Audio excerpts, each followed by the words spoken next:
হে আমার বান্দা, লা তাকনাতু মির রাহমাতিল্লাহ, তোমরা আল্লাহর রহমত থেকে নিরাশা হয়ো না। ইন্নাল্লাহা ইয়াগফিরুয যুনুবা জামিয়া, নিশ্চয় আল্লাহ তাআলা মানুষের সব পাপকে ক্ষমা করে দেন। মানুষকে ক্ষমা করাই তার কাজ। তার অনেক নাম রয়েছে, তার একটি নাম হচ্ছে গাফফার। তিনি খুব বেশি বেশি ক্ষমা করেন।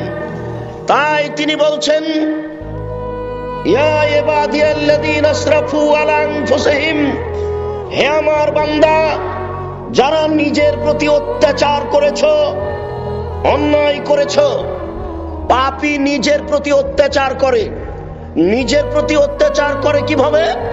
পাপের ফল তাকেই ভোগ করতে হবে, এই জন্য সে নিজের প্রতি অত্যাচার করেছে। মহান আল্লাহ বলেন, হে আমার বান্দা, যারা তোমরা নিজের প্রতি অত্যাচার করেছো, তোমরা নিরাশা হও না, আমি তোমাদের সমস্ত পাপ ক্ষমা করে দিব। মহান আল্লাহ বলেন, ফালাম আন্নাহু লা ইলাহা ইল্লাল্লাহ, এই বিদ্যা অর্জন করো যে আল্লাহ ছাড়া কোনো মাবুদ নেই। এই বিদ্যা অর্জন করো যে আল্লাহ ছাড়া কোনো মাবুদ নেই। এটা জেনে নেওয়ার পরে ওয়াস্তাগফির লিযামবিক, তুমি তোমার পাপের জন্য আল্লাহর দরবারে ক্ষমা চাও। ক্ষমা চাই, তাদের প্রতি আল্লাহ খুশি হন। এই ছেলেরা, তোমরা দায়িত্ব পালন করো না কি? এখনো কিছু মানুষ চলাচল করতে দেখতে পাওয়া যাচ্ছে। যারা আপনারা রাস্তাঘাটে আছেন, দোকানপাটে আছেন, ঘুমন্ত অবস্থায় আছেন, সকল দিনই ভাই বোনকে চলাচল বন্ধ করে, কথাবার্তা বন্ধ করে, ক্রয় বিক্রয় লেনদেন বন্ধ করে, ঘুম বন্ধ করে গুরুত্বপূর্ণ আলোচনা শোনার জন্য জোরালোভাবে অনুরোধ করা হচ্ছে। নিজ নিজ কর্ম ত্যাগ করে, ব্যস্ততা ত্যাগ করে, চলাচল বন্ধ করে গুরুত্বপূর্ণ আলোচনা শোনার জন্য চেষ্টা করুন। আবু হুরায়রা রাদিয়াল্লাহু তাআলা আনহু বলেন, রাসূল সাল্লাল্লাহু আলাইহি ওয়াসাল্লাম বলেছেন, ইন্না আবদান, যখন কোনো মানুষ আজনাবা জামবান, কোনো পাপ করে, ইন্না আবদান, যখন কোনো মানুষ আজনামা জামবান, কোনো পাপ করে, এরপরে বলে রব্বি আজনাবতু ফাগফিরলি, হে আমার প্রতিপালক, আমি পাপ করেছি, তুমি আমাকে ক্ষমা করো।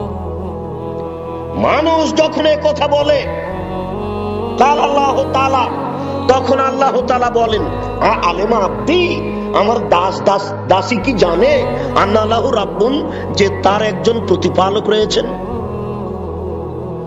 আন্না লাহু রাব্বান, তার জন্য তার একজন প্রতিপালক রয়েছেন। আমার দাস দাসী কি জানে যে তার একজন প্রতিপালক রয়েছেন। ইয়াগফিরুয যামবা, যিনি পাপকে ক্ষমা করতে পারেন, ওয়া ইয়াখযু বিহি, যিনি শাস্তি দিতে পারেন। আমার দাস দাসী কি জানে যে তার একজন প্রতিপালক রয়েছেন, যিনি ক্ষমা করতে পারেন, যিনি শাস্তি দিতে পারেন। যদি জেনে শুনে আমাকে বলে থাকে কাদ গাফারতু লাহু, আমি তাকে মাফ করে দিলাম।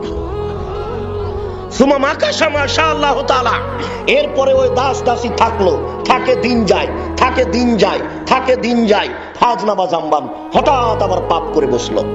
পাপ করার পরে বলল, রব্বি, হে আমার প্রতিপালক, আজনাবতু, আমি পাপ করেছি, ফাগফিরহুলি, তুমি আমার ওই পাপ ক্ষমা করে দাও।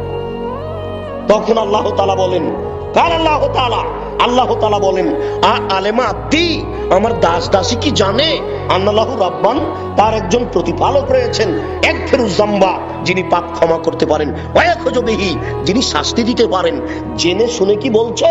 যদি জেনে শুনে বলে থাকে কাদ গাফারতু লাহু, আমি তাকে মাফ করে দেব। সুমা মাকাশা মাশাআল্লাহু তাআলা, এরপরে থাকে দিন যায়, থাকে দিন যায়, রাত্রি যায়, থাকে দিন যায়, রাত্রি যায়, ফাজনাবা জামবান, আবার কোনদিন পাপ করে বসলো। পাপ করার পরে বলে, রব্বি, হে আমার প্রতিপালক, আজনাবতু, আমি পাপ করেছি, ফাগফিরহুলি, তুমি আমার ওই পাপ ক্ষমা করে দাও। তখন আল্লাহ তাআলা বলেন, আলেমা আব্দি, আমার দাস দাসী কি জানে আন্না লাহু রাব্বান, তার একজন প্রতিপালক রয়েছেন, ইয়াগফিরুয যামবা, যিনি ক্ষমা করতে পারেন, ওয়া ইয়াখযু বিহি, যিনি শাস্তি দিতে পারেন। যদি জেনে শুনে বলে আমি ক্ষমা করতে পারি, এটা যদি জেনে শুনে বলে, আমি শাস্তি দিতে পারি, এটা যদি জেনে শুনে বলে, কাদ গাফারতু লাহু, আমি তাকে মাফ করে দিলাম। আমি এইভাবে তাকে মাফ করতে থাকবো যতদিন পর্যন্ত আমাকে জেনে শুনে বলবে। তার জীবনে যদি শতবার এরকম ঘটে যায়, শতবার যদি আমাকে বলে, আমি তাকে শতবার ক্ষমা করব। দেশবাসী, পৃথিবীর মানুষ রাসূলের এই বাক্য দ্বারা উল্টা কিছু বুঝবেন না যে তাহলে মানুষ পাপ করতে থাকবে, ক্ষমা চাইতে থাকবে, তাহলে পাপ করুক আর ক্ষমা করুক। এটা মূলত বলা উদ্দেশ্য নয়। এটা মূলত বলা উদ্দেশ্য যে আল্লাহর বড় দয়ায় আপনি নিরাশা হবেন না, আল্লাহর বড় দয়ায় আপনি নিরাশা হবেন না, আল্লাহর বড় দয়ায় আপনি নিরাশা হবেন না।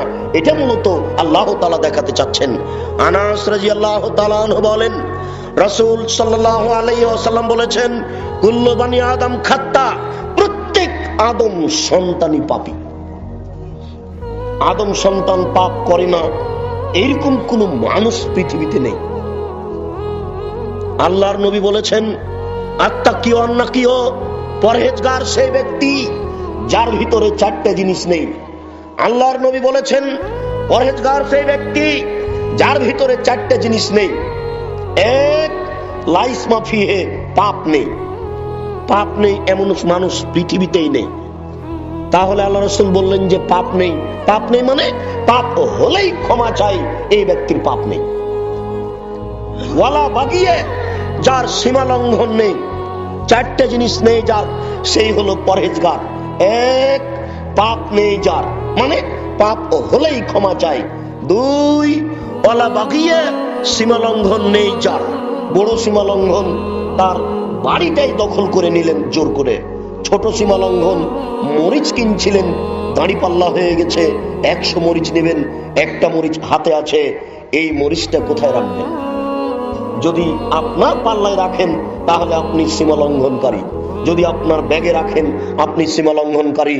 এই মরিচটা ওই লোকের ডালিতে তার পাল্লায় রেখে দিতে হবে, আপনি নিজের ভিতরে নিতে পাবেন না। যদি নেন তাহলে এটা হবে সীমা লঙ্ঘন। তিন, ওয়ালা গিল্লা, আমানতের খিয়ানত নেই যার, সেই হলো পরহেজগার। চার, ওয়ালা হাসাদা, হিংসা নেই যার, সেই হলো পরহেজগার। চারটে জিনিস নেই যার, সেই হলো পরহেজগার। চারটে জিনিস নেই যার, সেই হলো পরহেজগার। এক, পাপ নেই যার। দুই, সীমা লঙ্ঘন নেই যার। তিন, আমানতের খিয়ানত নেই যার। চার, হিংসা নেই যার। অত্র হাদিসে একটি বাক্য রয়েছে, পাপ নেই যার। পাপ নেই কার? পাপ সবার আছে। তাহলে আল্লাহ রাসূল বলছেন আদম সন্তান প্রত্যেকেই পাপী। পাপ নেই যার, কিভাবে তাহলে হলো? পাপ হলে ক্ষমা চাই, এই ব্যক্তির পাপ নেই। আল্লাহর নবী বলছেন, খায়রুল খাত্তাইনাত তাওয়াবুন, সবচেয়ে ভালো পাপী হচ্ছে ওই ব্যক্তি যে ব্যক্তি পাপ করে ক্ষমা চায়। তো পাপী তো সবাই, ভালো কে? পাপী তো সবাই, ভালো কে? বিভিন্ন দিক দিয়ে মানুষ পাপ করে। কেউ জেনা করে, কেউ চুরি করে, কেউ ডাকাতি করে, কেউ গীবাত করে, কেউ বদনাম করে, কেউ পরনিন্দা করে, নানান ভাবে মানুষ পাপ করে। মানুষের পাপের অসংখ্য পথ। যেমন আপনি এমনিতে বড় পাপী, এই যে প্যান্টটা টাকলু নিচে রেখেছেন, আপনি একজন মহা পাপী, অথচ এতে আপনার কোনো নাই, ইচ্ছা নেই। ইচ্ছা নেই মানে এটা যে পাপ, এটা আমি করছি, এটা আপনি বুঝেন না, এটা আপনার একটা গতি। অথচ এটা এত বড় পাপ, এটা এত বড় পাপ, এটা এত বড় পাপ, যাদের সাথে আল্লাহ কিয়ামতের মাঠে কথাই বলবেন। আল্লাহর নবী বলছেন, ইন্না লিল্লাহি মিআ রাহমা, আল্লাহর নিকটে ছিল 100টি দয়া। আল্লাহর নিকটে ছিল 100টি দয়া। আনজালা মিনহা রাহমাতান ওয়াহিদা, তার একটি দয়া আল্লাহ মানুষের মাঝে, জিনের মাঝে, পশু প্রাণীর মাঝে ভাগ করে দিয়েছেন। একটি দয়ার ভাগ পেয়ে মানুষ তার মেয়েকে আদর করে চুমা খায়। একটি দয়ার ভাগ পেয়ে মানুষ তার ছেলেকে আব্বু বলে ডাকে। একটি দয়ার ভাগ পেয়ে গাভী তার বাচ্চাকে জিভা দিয়ে চাটে। একটি দয়ার ভাগ পেয়ে মুরগি তার বাচ্চাকে আদর করে ডাকে। একটি দয়ার ভাগ পেয়ে বাঘ তার বাচ্চাকে আদর করে ডাকে। একটি দয়ার ভাগ পেয়ে সাপ তার বাচ্চাকে আদর করে ডাকে। আল্লাহ তাআলা 99টি দয়া নিজের কাছে রেখেছেন। বলেছেন ইয়ারহামু বিহা আলা ইবাদিহি ইয়াউমাল কিয়ামা। এই 99টা দয়া দিয়ে আল্লাহ বিচারের মাঠে তার বান্দাকে ক্ষমা করবেন। এরপরেও 3 শ্রেণীর মানুষের সাথে কথা বলবেন না, তারা কত বড় পাপী। তার 1 শ্রেণীর মানুষ হচ্ছে টাকনুর নিচে পায়জামার লুঙ্গি পরে যারা। মানুষ বিভিন্ন ভাবে পাপ করে, তার একটা পাপ যেটা মানুষ সহজেই করে, কিছুই মনে করে না, আল মুসবিল আল মান্নান। দ্বিতীয় পাপটা মানুষ কিছুই মনে করে না, সেটা একটা স্বাভাবিক। সেটা কি? খোটা দেওয়া। রাজশাহী চাঁপাইনবাবগঞ্জের ভাষাতে অন্যা দেওয়া, তুলনা দেওয়া, খোটা দেওয়া। বুঝতে পারলেন কিনা? একটা মানুষকে 10,000 টাকা কর্জ দিয়েছেন, তারপরে একটা কাজ করতে বলেছেন, করেনি, চট করে বলে ফেললেন যে 10,000 টাকা কালকে দিলাম, এই উপকারটা ভুলে গেলে। একই বলা হয় তুলনা দেওয়া। আপনি এটাকে কিছুই মনে করেন না, চট করে বলে ফেললেন, অথচ এটা এত বড় পাপ যে বিচারের মাঠে আল্লাহ আপনার সাথে কথা বলবেন না। আর তৃতীয় পাপ হচ্ছে আল মুনাফিকু সিলাতাহু বিল হালাফিল কাযিব, মিথ্যা কথায় ব্যবসা করা। প্রায় মানুষই মিথ্যা কথায় ব্যবসা করে। প্রায় মানুষই বলে যে আল্লাহর কসম এই কাপড়টা এত টাকাতে কিনা আছে, এমনিতেই বলে ফেলছে। মিথ্যা কথায় ব্যবসা করে যারা, তাদের সাথে আল্লাহ কথা বলবেন না। শুনুন, রাসূল সাল্লাল্লাহু আলাইহি ওয়াসাল্লাম বলেন, কুল্লু বানি আদম খাত্তা, আদম সন্তানের প্রত্যেকেই পাপী। ওয়া খায়রুল খাত্তাইনা তাওয়াবুন, সবচেয়ে ভালো পাপী ওই যে ব্যক্তি পাপ করে ক্ষমা চায়। সবাই পাপী, তাহলে ভালোকে? যে ব্যক্তি আল্লাহর দরবারে ক্ষমা চায়, বারবার বলে আস্তাগফিরুল্লাহ ওয়া আতুবু ইলাইহি, আস্তাগফিরুল্লাহ ওয়া আতুবু ইলাইহি, আস্তাগফিরুল্লাহ ওয়া আতুবু ইলাইহি। আল্লাহ তোমার কাছে ক্ষমা ভিক্ষা চাই, তোমার কাছে ফিরে যেতে চাই। আল্লাহ তোমার কাছে ক্ষমা ভিক্ষা চাই, তোমার কাছে ফিরে যেতে চাই। আল্লাহ তোমার কাছে ক্ষমা ভিক্ষা চাই, তোমার কাছে ফিরে যেতে চাই। আয়েশা রাদিয়াল্লাহু তাআলা আনহা বলেন, এই ছেলেরা, আচ্ছা আমাদের কি ছেলেরা দেখে না নাকি এই যে লোকগুলো এমনি হেঁটে বেড়াচ্ছে, এভাবে হাঁটছে কেন? তাহলে কি এদেরকে দেখার কোনো ব্যবস্থা নেই? আয়েশা রাদিয়াল্লাহু তাআলা আনহা বলেন, ইন্নাল আবদা ইযা তারাফা সুম্মা তাবা তাবাল্লাহু আলাইহি, যখন কোন মানুষ তার পাপকে স্বীকার করে মেনে নেয়, যখন কোন মানুষ আল্লাহর দরবারে তার পাপকে স্বীকার করে মেনে নেয়, ও তাবা, তারপরে তওবা করে। তওবা কি? অনুতপ্ত সহকারে আর কোনদিন পাপ করব না, একটা দৃঢ়তা নিয়ে কান্নার স্বরে আল্লাহকে বলে আস্তাগফিরুল্লাহ ওয়া আতুবু ইলাইহি, আল্লাহ তোমার কাছে ক্ষমা ভিক্ষা চাই, তোমার নিকট ফিরে যেতে চাই। রব্বি ইন্নী যালামতু নাফসি ফাগফিরলি, হে আমার প্রতিপালক, আমি পাপ করেছি, তুমি আমাকে ক্ষমা করো। এই দোয়া বারবার বলে পাপের স্বীকারোক্তি দিয়ে তখন আল্লাহ তাআলা তার পাপকে ক্ষমা করে দেন। আবু হুরায়রা রাদিয়াল্লাহু তাআলা আনহু বলেন, রাসূল সাল্লাল্লাহু আলাইহি ওয়াসাল্লাম বলেছেন, ইয়া আইয়ুহান নাস তুবু ইলাল্লাহ, হে মানুষ তোমরা আল্লাহর নিকটে তওবা করো। তোরবারেরও বেশি আমি মুহাম্মদ সাল্লাল্লাহু আলাইহি সাল্লাম দিনে এই বাক্যটি 70 বারেরও বেশি বলি। অন্য এক বর্ণনায় তিনি বলছেন, আমি এই বাক্যটি দিনে 100 বার বলি, আস্তাগফিরুল্লাহ ওয়া আতুবু ইলাইহি, আস্তাগফিরুল্লাহ ওয়া আতুবু ইলাইহি। 100 বার 70 বার এটা মূলত হিসাব নয়, যার যত সম্ভব, যে যত পারে সেই তত আল্লাহর দরবারে বলবে আস্তাগফিরুল্লাহ ওয়া আতুবু ইলাইহি।